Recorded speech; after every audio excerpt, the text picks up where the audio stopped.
120 पायऱ्या चढताना मला शंका येते की काय 2000 पायऱ्या आपण चढलो असतो, शंका येते की नाही। मग साहेब, या रायगडाला पूर्वी 14 नावाने ओळखलं जातं। या रायगडाला राजाने आपल्या राजगडावरून पाहिलं। राजगड पाहिलं का सर्वांनी?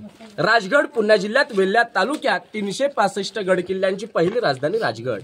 राजांसोबत होते पंत, मोरपंत पिंगळे। या पंतांना राजे म्हणतात की पंत, हे रायरी कोणाकडे आहे? का मोकाट पडले तर का रिकामी आहे? पंत म्हणतात राजे रायरी आपल्याकडेच। आपल्याकडे म्हणजे कोणाकडे? तर प्रतापगड पाहिलाय का सर्वांनी? या प्रतापगडाच्या पायथ्याशी एक जावळीचं खोरं आहे। हे जावळीचं खोरं एवढं घनदाट आहे की अस्वलीच्या केसात आपल्या डोक्यातली ऊस सोडलेली सापडेल, परंतु जावळीच्या खोऱ्यात एक मोकाट बालाढ्य देहाचा हत्ती सोडलेला सापडणार नाही, एवढं दाट जंगल आहे। या जंगलामध्ये चंद्रराव मोरे राहायचे। हे मोरे फार गर्विष्ठ होते, उर्मट होते। कारण का? त्यावेळेचा बादशाह माणूस आदिलशाह।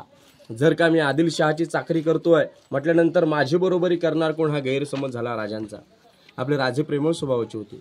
आपल्या राजाने मोऱ्यांना जावळीच्या खोऱ्यात एक प्रेमाचा खलिदा पाठवला।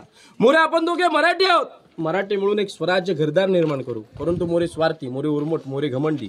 मोऱ्याने राजांना युद्धाचं चॅलेंज केलं। तुम्ही कसले राजे? केव्हा झाला राजे? या जावळी प्रांताचे खरे तर राजे आम्हीच आहोत। याल जावळी तर जाळ गवळी। उद्या यायचं असेल तुम्ही आजच या, तुमच्यासाठी दारुगोळा तोफखाना सज्ज आहे। आपल्या राजाने 145 निवडक सरदार निवडले, जावळीच्या खोऱ्यात पाठवले। चंद्रराव मोऱ्यांचा धाकटा भाऊ हनुमंतराव मोरे सूर्याजी काकडे यांच्या हस्ते मारला गेला।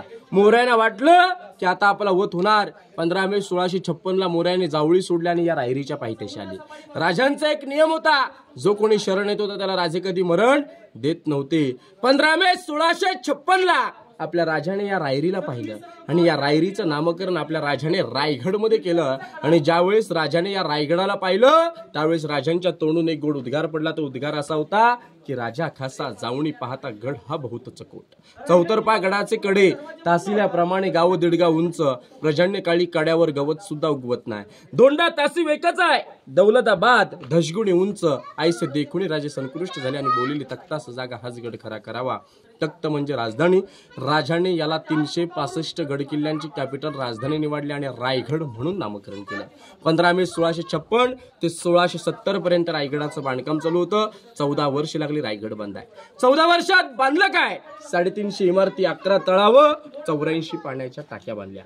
गाडी पार्किंग केली तिथून गडाची उंची आहे 1375 फूट। समुद्र सपाटीपासून 2851 फूट उंची आहे। पहा बघा, आता म्हटलं जातं राजांचा हा प्रशस्त राहता राजवाडा आपण पाहायला पुढे जाणार आहोत। परंतु रोपे प्रकल्पाने आलात ना सर, तोच कडा हिरकणीचा आहे। ज्याई जीवाची न पर्वा करता आपल्या लेकरासाठी खाली उतरली तोच कडा आहे। पुढून तुम्हाला मी त्याचा बुरुज दाखवतो। पहा बघा, गडाचे आर्किटेक्ट सेवेचे ठाई तत्पर हिरो जिंदुळकर। रोपेत बसल्यानंतर भीती वाटते, मग रायगडाला हा लागणारा काळा पाषाण आणला तरी कुठून? आपल्या राजाने एका दगडात 2 पक्षी मारले। रायगडावर भली मोठी 11 तळावं, 84 पाण्याच्या टाक्या खोदल्या। त्यातला दगड निघाला तो बांधकामाला वापरला।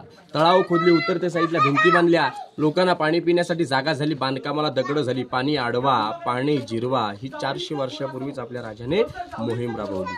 ज्या दरवाजाने आला त्या दरवाजाचं नाव आहे पालखी दरवाजा, मेना दरवाजा आहे। तुम्ही ज्या दरवाजाने आलात त्याचं नाव मेना दरवाजा। पायी लोक येतात त्याचं नाव पालखी दरवाजा आहे। पालखी आणि मेना याच्यामध्ये फरक काय? तर प्रकार एक, परंतु मेना ही बंदिस्त, पालखी ओपन। पालखी पुरुषांसाठी, मेना स्त्रियांसाठी। मेना म्हटलं तर छत्रपती शिवाजी राजांच्या राण्या अथवा राजघराण्यातील स्त्रिया मेनेत बसून सायंकाळच्या वेळेला सूर्यास्त सनसेट पाहण्यासाठी जायच्या। पालखी म्हटलं तर छत्रपती शिवाजीराजे, संभाजीराजे, राजाराम महाराज अथवा कुठल्याही वीर पुरुषाची पालखी आली त्याच दरवाजाने आतमध्ये येऊन राजांच्या राजवाड्यात जायची। या 2 दरवाजाला लागून एक लाईनीमध्ये भिंत आहे। भिंतीला 6 दालनं आहेत, 6 दरवाजे आहेत। राजांना राण्या किती होत्या? राजांना राण्या होत्या 8। सईबाई, स्वैराबाई, काशीबाई, सगुणाबाई, सकवारबाई, गुणवंताबाई, पुतळाबाई आणि लक्ष्मीबाई अशा 8 राण्या। गडावर 6 मुलं आहेत, मग 2 राण्या राहायच्या कुठे? दुर्दैवाची गोष्ट एवढीच की रायगड बांधण्याआधी सईबाईंचं राजगडावरती निधन झालं 1659 रोजी। पुतळा राणी साहेब 3 नंबर राणी। आऊसाहेबांना रायगड किल्ल्यावरचं क्लायमेट वातावरण सण नव्हतं, त्यामुळे पाचाडगावी 9 एकर वाडा त्यांना बांधून दिला। त्यांच्या सेवेकरता पुतळा राणी साहेबांना ठेवल्या। बाकीच्या उरलेल्या 6 राण्या इथे राहायच्या।